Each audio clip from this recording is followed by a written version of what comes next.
What if the rapture has nothing to do with what you believe, but with what you've silently refused to do? Have you ever thought that in the end, it won't be your declared faith that determines whether you go, but your denied obedience? This is the kind of truth many avoid facing. After all, it's easier to hide behind correct beliefs than to confront the sacrifices God is asking for right now. Jesus never said the rapture would be about believing the right things. He spoke of watchfulness, self-denial, and obedience.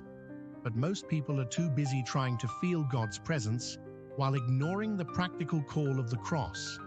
That's why this message is urgent. Maybe what you've been refusing to do is exactly what's keeping you from heaven. It's not the scandalous sins that trap most. It's the subtle attachments, the small concessions, the postponed surrenders. While many are busy debating doctrines, Jesus is watching to see who truly says yes with their life. And here's the shocker: the rapture won't separate believers from non-believers, but those who surrendered from those who silently refused. You can have faith, pray, even preach, but if you're refusing to obey, even in what seems small, that could be fatal. So now, let me take you on a journey through the quiet refusals that could carry eternal consequences. And in the end, you might realize the difference between going up and being left behind isn't what you believed, but what you never did.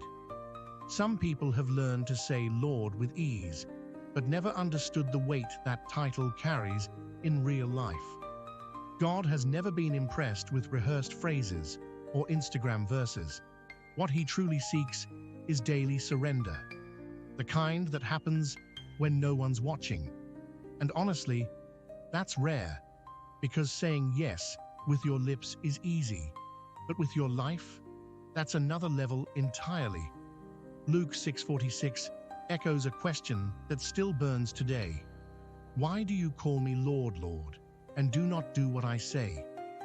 The issue was never about saying you believe, but about obeying in the details, like forgiving someone who deeply hurt you, or walking away from a habit that looks harmless but is killing your purpose. Many lose their way, not because they said no out loud, but because they avoided the yes with quiet resistance. This invisible yes shows up in the small things: turning off a show to pray, choosing silence in an argument, passing up an opportunity God didn't approve. They're simple gestures, yet full of meaning. When someone lives like that, heaven notices, even if no one else does, because the rapture won't be for those who spoke eloquently, but for those who lived surrendered. What's most surprising is how often people don't even realize they're refusing. They just delay, ignore, rationalize. But heaven reads actions, not excuses. And in that gray area, where almost lives, lies the greatest danger. Because what seems small may carry eternal weight. And that takes us into an even more alarming reality. Inside the church, many are convinced they're on the right path, but don't realize they're silently refusing God Himself. These aren't loud refusals. They're whispered through routine. The first, and maybe most common, is the refusal to forgive. A person prays, sings, reads the word, but holds on to resentment as if it were a personal right. They say, "I forgave," but avoid eye contact, speak coldly, wish no good. That's not forgiveness. That's theater. Another quiet refusal is failing to separate from what contaminates. It could be a relationship that everyone knows doesn't honor God, but they insist on keeping it. Or maybe it's a hidden habit no one knows about, but the Spirit has already asked them to surrender it. And still, they hold tight, afraid to be left with nothing. But the truth is, if you don't let go of what holds you, you'll never rise. The third, and perhaps most silent refusal, is rejecting intimate holiness, that personal response to a call only the heart has heard. God breathes something into the spirit, a fast, a sacrifice, a change in direction, but the person pretends not to hear. They live in the crowd of faith, but never respond to the whisper of the Spirit. That's serious, because the rapture is intimate. It's not for the masses, it's for the surrendered. And the most alarming part? All of these refusals live inside believers. They don't scream, but they weigh heavy. They don't scandalize, but they paralyze. And often, they go unnoticed until it's too late. That's where another trap comes in, even more dangerous. The self-deception of thinking faith without obedience is enough. A lot of people think that just feeling faith is enough to be ready, as if saying, "I believe," is a magic password that opens heaven's gates. But the Bible never said the rapture is a reward for holding the right opinions. Faith without obedience is like a full tank in a parked car. It looks ready, but it's not going anywhere. And the worst part? That illusion feels safe. The person gets emotional during worship, but goes home unchanged, and calls that spirituality. This kind of faith numbs the spirit. It's like placing a pillow over your soul and saying, "It's fine. God understands." They repeat, "I pray, but I don't change," or "I believe, but I'm still stuck in this." These phrases have become religious slogans, but God never promised to take those who merely believed. He's coming for those who said yes through obedience. Faith is the seed, but without fruit, it's just an empty promise. Obedience, at its core, is a kind of faith that has the courage to move. It's believing something is from God so deeply that you're willing to give up something you love just because He asked. Maybe it's turning off toxic content, ending a destructive relationship, or changing a lifestyle. And that's not legalism, that's practical love. It's the kind of faith that burns so deep, it becomes visible choices.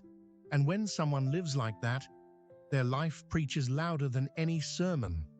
But many still prefer the light version of faith, the one that requires no sacrifice, no discomfort. It's the gospel of almost surrendered, almost changed, almost obeyed. But the rapture won't be for the almost. It's for those who cross the line of full surrender. And that line often hides behind a narrow door that few dare to enter. The narrow door isn't just a poetic metaphor, it's a spiritual reality that demands decision, surrender, and courage. Jesus never said it would be easy to pass through, only that it would be worth it. And here's the shocking part. That door isn't locked by God. It closes from the inside. In other words, the one preventing entry isn't heaven, it's us. Fear of losing control, attachment to old comforts, hesitation to let go of what no longer fits eternity. The problem is, to go through this door, something must be left behind. Maybe it's a harmless habit, an identity built outside of God, or even a lifestyle admired by others.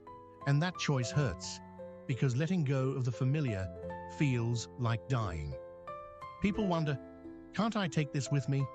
But no, the door is narrow, and heaven doesn't accept excess baggage. Entry is personal and clean. Some might say, but God understands my heart. Yes, He does. And that's why He insists, because He knows what you refuse to release today might be what traps you tomorrow. It's like a prisoner holding the key to their cell, yet choosing to stay locked in, afraid of what freedom might demand. And the most tragic part, many will realize this too late, after the door is already shut, and the final lock isn't always visible. Sometimes it's just a well-worded excuse, an unresolved emotion, or a silent attachment. On the outside, a person might look strong, but inside, they're still clinging to something that doesn't fit eternity. That's where the risk lies. Heaven is waiting for movement. but the soul is trapped in a refusal disguised as normality. And that so-called normal is one of the most dangerous disguises of all. The deadliest kind of refusal doesn't always look like rebellion. In fact, it often wears the clothes of normality. The person goes to church, sings, gives offerings, even serves in ministry. On the outside, everything looks right. But inside, there's a list of small compromises the Spirit has already pointed out, and they've chosen to ignore. It's the kind of refusal that doesn't cause scandal, but dims the light of God's presence. Because what blocks readiness for the rapture isn't just obvious sin. It's the subtle attachments we've learned to tolerate. One clear example is how time is spent on distractions that seem harmless. That series that steals the midnight hours, the endless scrolling that consumes moments that could be spent with God. The person says they don't have time to pray, but never misses a new episode. There's no condemnation in that, but there is a warning. If your time doesn't reflect your priorities, something is out of order. And little by little, it leads to a numb, spiritually sleepy life that can't hear heaven's gentle whisper. Another form this disguised refusal takes is the fear of total surrender. The person senses when God wants to have a deep personal conversation, during worship, in the silence of their room, but they avoid it, change the subject, distract themselves, because deep down, they know if they listen for real, they'll have to let something go. So they stay in the shallow end, where it feels safe. But that behavior isn't neutral. It's a refusal dressed up as stability. And heaven sees exactly where the soul pretended not to hear. Maybe the most dangerous part is when that normal becomes routine. The Christian life turns into a cycle of duties without intimacy, a religion without passion, a faith without fire. They believe, but no longer burn. They pray, but no longer weep before God. And all of that might seem acceptable. But heaven is looking for hearts that are surrendered, not just informed. And when the fire goes out, the next step is almost inevitable, settling into that almost faith. Just like the rich young ruler. Most people imagine that rejecting Jesus is loud, scandalous, even offensive. But the truth is, in the Gospels, what we see most isn't rejection, it's refusal. People who loved to hear Jesus, who were moved by his words, but couldn't take the step of obedience. The story of the rich young ruler in Mark 10 is a perfect example. He knelt before Jesus. He acknowledged Christ's authority. But when the master touched the area of total surrender, he simply walked away, silently. The text says, he went away sad. In other words, he didn't reject Jesus. He just refused to follow. And how many people today are doing the exact same thing? They love the message, identify with the faith. But when the time comes to break ties with what holds them, wealth, pride, image, secret desires, they step back, quietly, respectfully. They don't say no with words, but with their life.